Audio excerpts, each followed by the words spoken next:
Today's scripture reading is taken from Luke 15, verses 11 to 32. Jesus continued, "There was a man who had 2 sons. The younger one said to his father, 'Father, give me my share of the estate.' So he divided his property between them. Not long after that, the younger son got together all he had, set off for a distant country, and there squandered his wealth in wild living. After he had spent everything, there was a famine in that whole country, and he began to be in need. So he went and hired himself out to a citizen of that country, who sent him to his fields to feed pigs. He longed to fill his stomach with the pods that the pigs were eating, but no one gave him anything. When he came to his senses, he said, 'How many of my father's hired servants have food to spare, and here I am starving to death? I will set out and go back to my father and say to him, Father, I have sinned against heaven and against you. I am no longer worthy to be called your son. Make me like one of your hired servants.' So he got up and went to his father. But while he was still a long way off, his father saw him and was filled with compassion for him. He ran to his son, threw his arms around him, and kissed him. The son said to him, 'Father, I have sinned against heaven and against you. I am no longer worthy to be called your son.' But the father said to his servants, 'Quick, bring the best robe and put it on him. Put a ring on his finger and sandals on his feet. Bring the fattened calf and kill it. Let's have a feast and celebrate. For this son of mine was dead and is alive again. He was lost and is found.' So they began to celebrate. Meanwhile, the older son was in the field. When he came near the house, he heard music and dancing. So he called one of the servants and asked him what was going on. 'Your brother has come,' he replied, 'and your father has killed the fattened calf because he has him back safe and sound.' The older brother became angry and refused to go in. So his father went out and pleaded with him. But he answered his father, 'Look, all these years I've been slaving for you and never disobeyed your orders, yet you never gave me even a young goat so I can celebrate with my friends. But when this son of yours who has squandered your property with prostitutes comes home, you kill the fattened calf for him.' 'My son,' the father said, 'you are always with me, and everything I have is yours. But when we had to celebrate and be glad because this brother of yours was dead and is alive again, he was lost and is found.' And all of God's people said, Amen. Good morning and welcome again to Redeemer Lincoln Square. To start off the fall, we're going to do a quick mini-series, 2-week series, on what we want to be as a church. And so if you're new to New York City or new to Redeemer Lincoln Square, you're in luck. You're going to quickly see who we are. But if you've been here, if you've been around for a while, we too need reminders again. Our vision is to reflect joy together in the city, but that's just a phrase unless we really parse what that means. Earlier we had a prayer about one of our values to do that is to be a church not for ourselves but for others. But another value that we have is that we are a church that values questions and those who ask them. That is why we do Q&R after services, where you can text in questions anonymously. It's why Jenny brought it up that we print in the side of the bulletins the explanation of what's going on, because we don't assume that you know why we do what we do, whether you're a Christian or not. And so we are here to honor those questions and value those, and it is part of who we are. But another thing that we need to do is we need to be in Scripture to inform us about what all this is about. And so today we're going to look at Luke chapter 15. It's a fairly famous parable, one that's very important to Redeemer, to myself, to others. But what I want to do today is I want to look at it with fresh eyes. Because if we don't look at it with fresh eyes, I think we are at risk at missing the central message of the Bible, the core of Christianity, and what I would like to be the core of this church and your hearts. And so let's do this in 3 parts. Let's look first at what I'm going to call the heart of judgment. Secondly, then why are we lost? And then thirdly, the joy of being found. So the heart of judgment, why we're lost, and then the heart of being found. So first, the heart of judgment. I was on a plane this summer and doing some summer reading. I was reading about the humanist philosopher Montaigne and the French Renaissance, which, light reading on a plane. And I had this really weird moment, which I don't get a lot, but it was like this sort of eureka moment. All of a sudden, this particular parable and sort of our ongoing cultural narrative and moment became hyper clear. Montaigne was a philosopher who lived during the French wars of religion between the Protestants and the Catholics, and he literally saw his country being torn apart by religion. And he saw the solution to not fixate on what's on outside, but to look on the inside as the center of your reality to stop the fighting. 500 years later, Christopher Hitchens, famous atheist but a humanist in line with Montaigne, wrote a New York Times bestseller, it was about 15 years ago, called God is Not Great. And after that, the subtitle was How Religion Poisons Everything. And what he does, he goes on and defines religion this way. This is what he says. He says, it's a set of codes, quote, if you obey the rules and the commandments that God has lovingly prescribed to you, you will qualify for an eternity of bliss. In other words, here's the definition of religion. Religion is obey, and then you'll get acceptance. Then you'll be accepted. And he goes on and shows in the book that this is the paradigm that's at the root of racism, sexism, sexual abuse, the Holocaust. Almost every major human problem, he says, this is where it comes from. And he says, as long as we look on the outside, we look to some sort of transcendent thing, we can do terrible atrocities in the name of God. We have to look on the inside to find out who we are. And we need to look on the inside to get our identity and our meaning. And yet, a curious thing happened. A curious thing happened is that, oh no, we have the mic on. Sounds like somewhere else. We'll have to turn that off. Oh well, that's not God, that's not me. Here's the curious thing that happened. Without belief in God, what's happened over the past 500 years is that we are looking within now to discover the true self, our true identity, but we still need others to verify and accept us.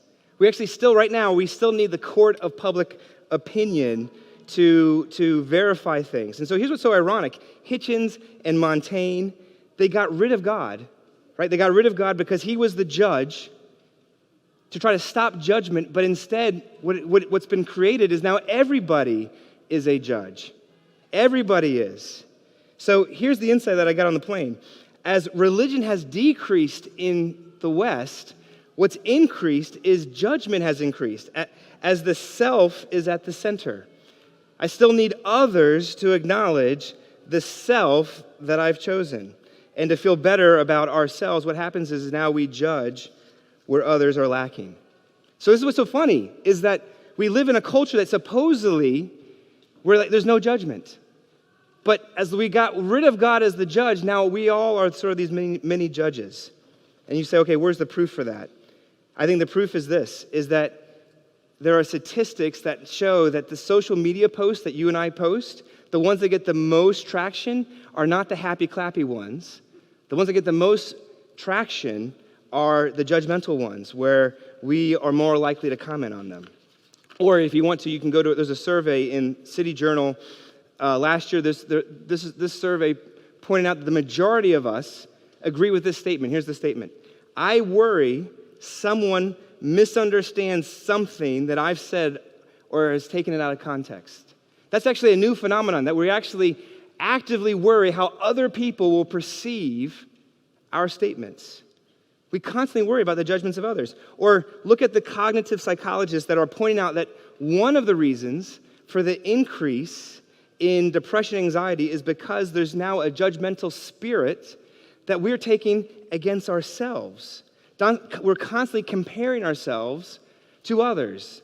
And yes, Instagram helps that, but we're just doing it over and over and over again. And so what's happening is that we're judging ourselves into unhealth, which is so ironic. Because if the narrative of our culture is no judgment. But we're judging everyone, and we think that God is actually the worst judge, and so we judge him as well. And therefore, I think the only thing that's changed since the wars of religion 500 years ago is that we just changed what we're ruthlessly judging people on. And in that context, I want us to look at this text. Go to this parable, and what do you see? In verse 11, first of all, it says that this is not about the prodigal son. This is a man who has two sons. We're supposed to compare and contrast two sons here. If you go to the next verse, the verse 12, the younger son says to the father, essentially, I'm done with you. I want my inheritance. Back then, they didn't have the stock market. It wasn't that they had, monetary cash. If you wanted your inheritance, they had to liquidate their land. And that technically only happened when the father died. So essentially, he's saying to his father, you're as good as dead to me. He judges his father by saying that. Then when he spends it all in this wild living, this is verse 17 now, further down, and he's covered in pig filth. He's feeling sorry for himself. But what happens? He doesn't feel like he can return as a son anymore. Why? Because he technically killed his father and his sonship. So he says, I'm going to come back, but the way I'm going to do it is I'm going to pay off my debts. Why? Because he has the same mentality of, you only get acceptance if you obey. So I have to obey, I have to become a servant, I have to pay off my debt, then I'll get accepted again. So he shows up, he comes back with this plan. And what's interesting is if earlier he was judging his father, what's happening in verse 17 and 18, he's now judging himself. Then he shows up, and his brother does not come into the house to receive his brother, his train wreck of a brother. This is verse 25, because he's judging his younger brother. And by doing so, he's actually judging the judgment of the father by not actually using the actual term father in verse 29. He said, this is your son, not my brother. This is your son. By doing so, he's actually judging the father too. He's doing the exact same thing that the younger brother's doing. What's my point? My point is this. Everyone is judging everyone else. Secular, free-spirited younger people are judging the religious moralists, and the moral, religious people, the good older brothers, are sitting around and they're judging the younger brothers. And Montaigne and Hitchens thinks that religion judges. They say only religion says obey, but then we'll be accepted. But what I see, and hopefully what you'll see, when you look out our doors into New York, into America, into the Western civilization, what you should see is everybody saying the same thing, obey and then I'll accept you. Everybody's saying, everybody judging everybody else. There are people out there right now judging, saying, you don't care about climate like I care about climate. And there are people judging people saying, yeah, I'm judging you for how you go about caring about the climate. You can judge and say, you know what, people don't really care about race and justice the way I care about race and justice. And then there's a lot of people going around judging the people who care about race and justice and the way they go about it. We're constantly judging individuals. We judge others and we judge ourselves. And I think that's one of the main reasons why we're fracturing and breaking up as a culture, as a society, into all these different factions and populations, geographically, politically, economically, racially, religiously, every single way. And so what I find fascinating is culture today doesn't believe in this concept of sin, but since everybody's judging everybody else, we're actually acting out that concept whether we believe it or not. It's inside all the things that we do. Why? Because everybody's telling everybody else, obey my definition of identity. Obey my definition of morality. And if you do, I'll accept you. If you don't, I'm going to cancel you. I'm going to cut you off. The younger brother is saying, I'm going to obey my identity. I'm going to live the life I want to live. And you know what? If you don't accept it, I'm cutting you off. I'm out. I'm going to go judge everybody else who disagrees. This is why the younger brother runs away to the city. But then the older brother says, listen, I'm going to obey by following the rules. I'm going to earn the good approval of the father. I'm going to be here, not because he really loved the father, but because he loved what the father was going to give him. He got mad that the fatted calf went to the younger brother unto himself, because why? He wanted it for himself. And I think what Jesus is trying to say here, and he's trying to say to all of us in this parable, is that the world is not divided the way we divide it. We divide it this way: good people, bad people. Good people in, bad people out. And he's saying, no, that's not how the world's divided. If everybody is judging everybody else, both the younger brother and the older brother is actually inside of you. We all have those tendencies. That you can be the younger brother who hates those goody two-shoe religious people, and we judge those judgmental people. You know what's happening? You're judging them. You're actually being the older brother in that moment. And all the older brothers, by the way, you know what? You have the little younger brothers in you as well. How do I know? Because I'm one, and I know that there's always a thing that other people would say, that's wrong, how dare you, that's a younger brother thing. You're like, it's not so bad.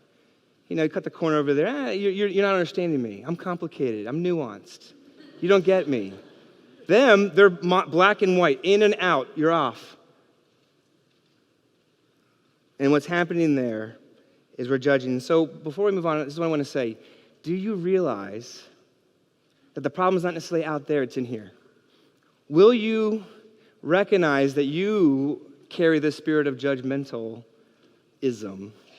out into the world?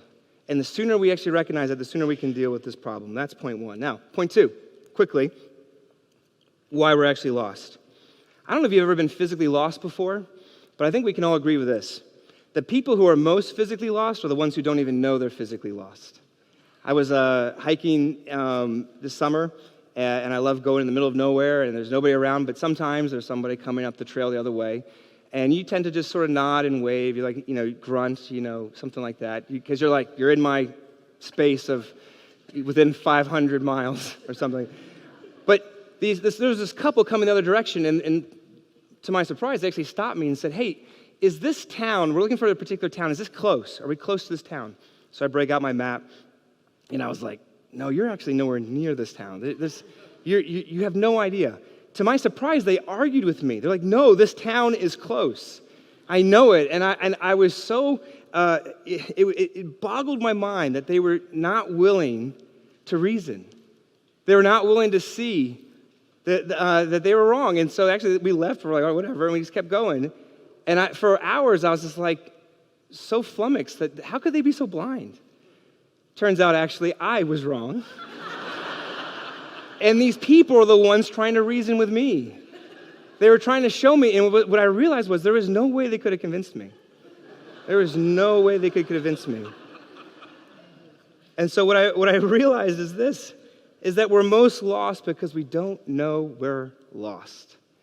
The most lost people don't even know that they are.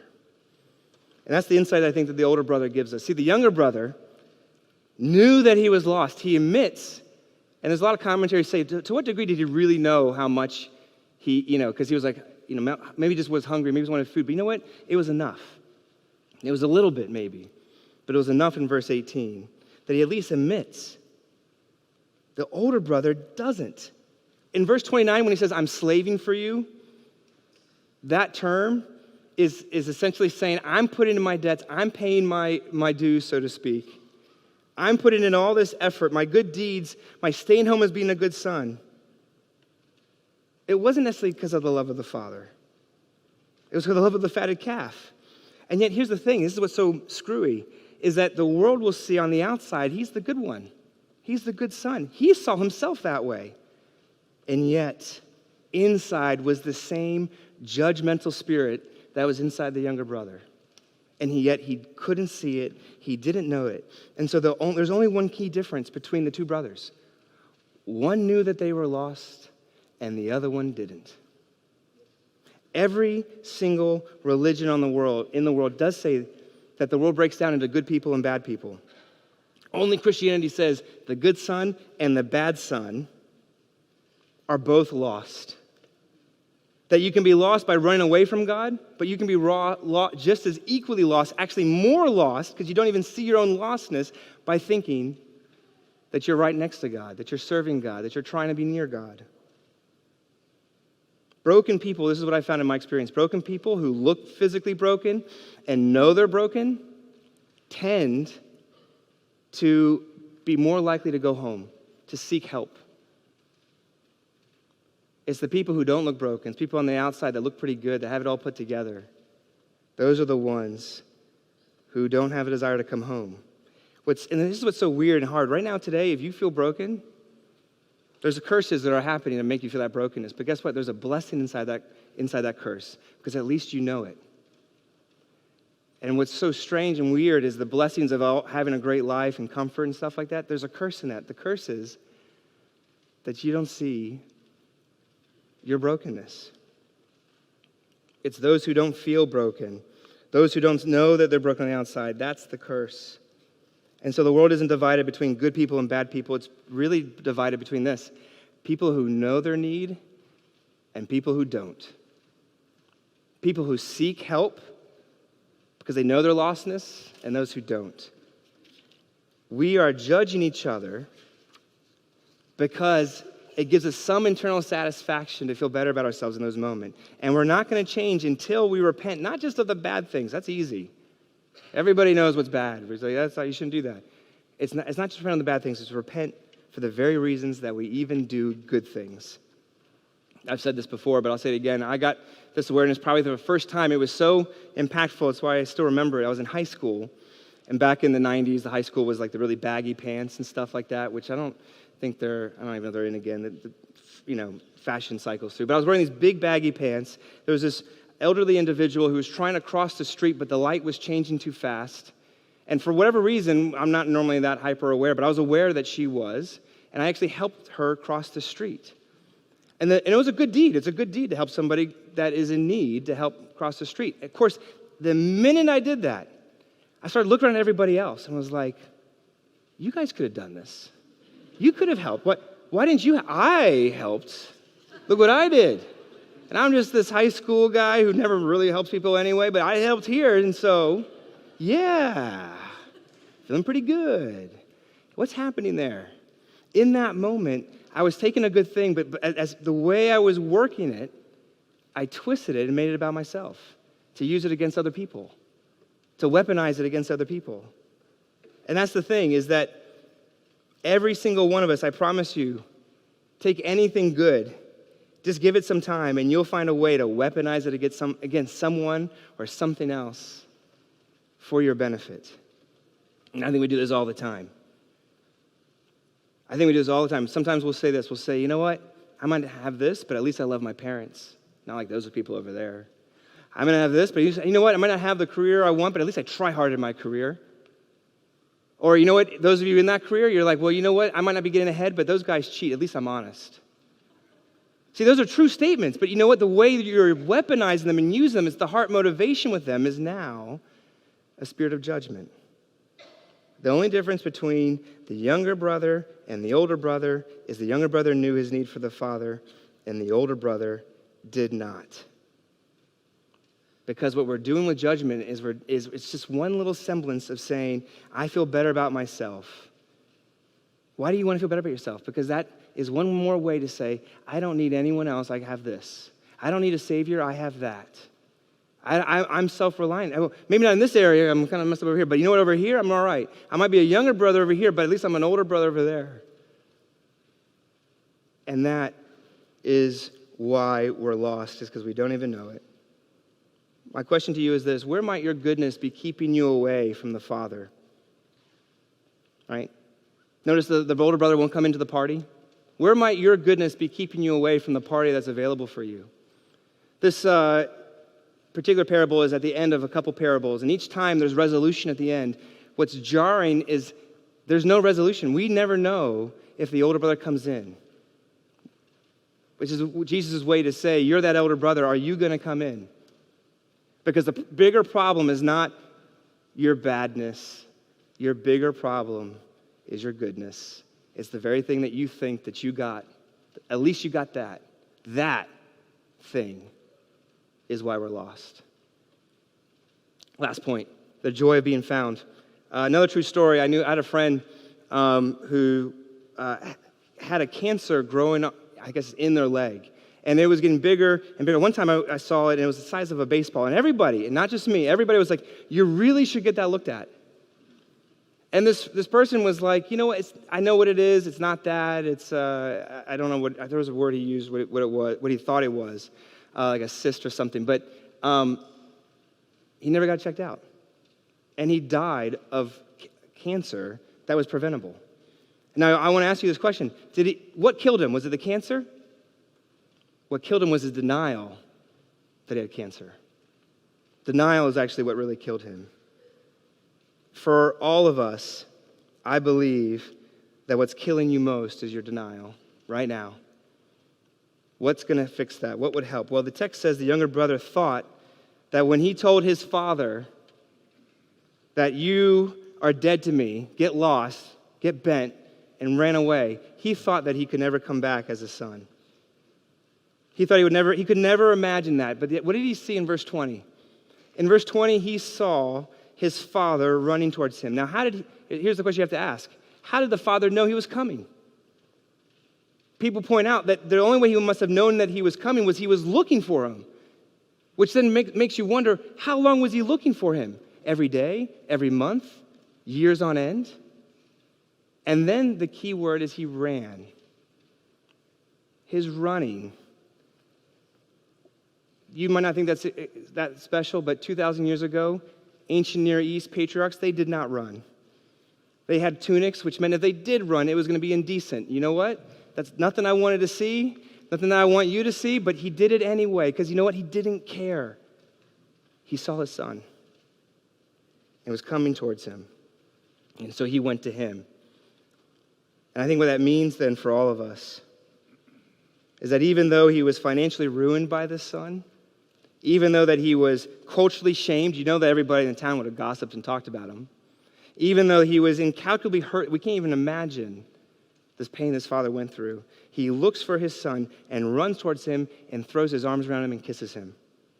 Clothes him with a robe, which is giving him back his dignity. Gives him a ring, which gives him back authority and power. It's a ring of royalty.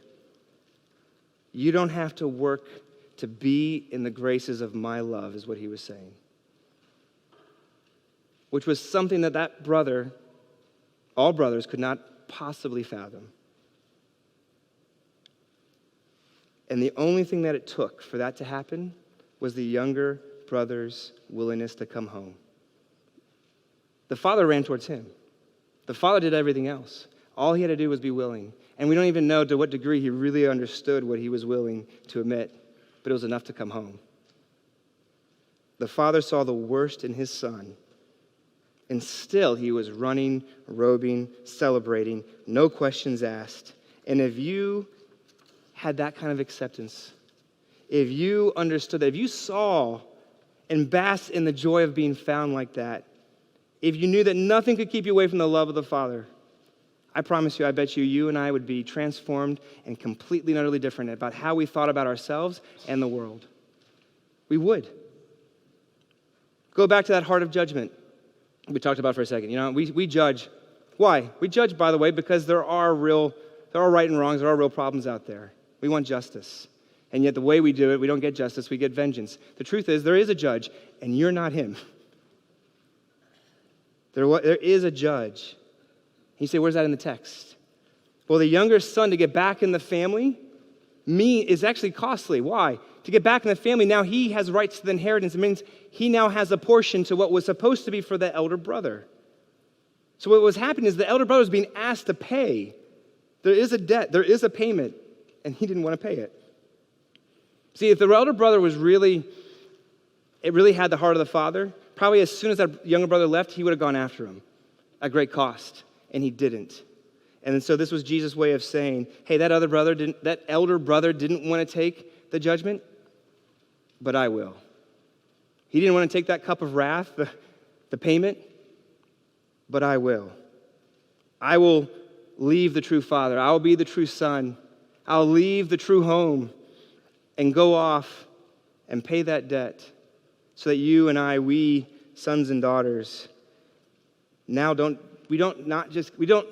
get judged, but you know what? We don't actually have to be the judge anymore. Not to say there's not right and wrong, but it's not up to you. There is such a freeing truth about that. If we actually really live that out, that would be powerful and amazing and life-transforming to have that. And so last question I want to ask you is this. Will you come home? You might even think you're home. Guess what? You're not. You're outside. You don't even know it. Will you come home? See the Father running towards you. See his compassion. Because if you did, guess what? When you feel mad, when you feel anxious, when you feel like I need to look down on other people, you're not going to have the same feeling you're not going to need to do that anymore. You have the love of the Father and the kisses and the hugs draped around you. Or put it in reverse.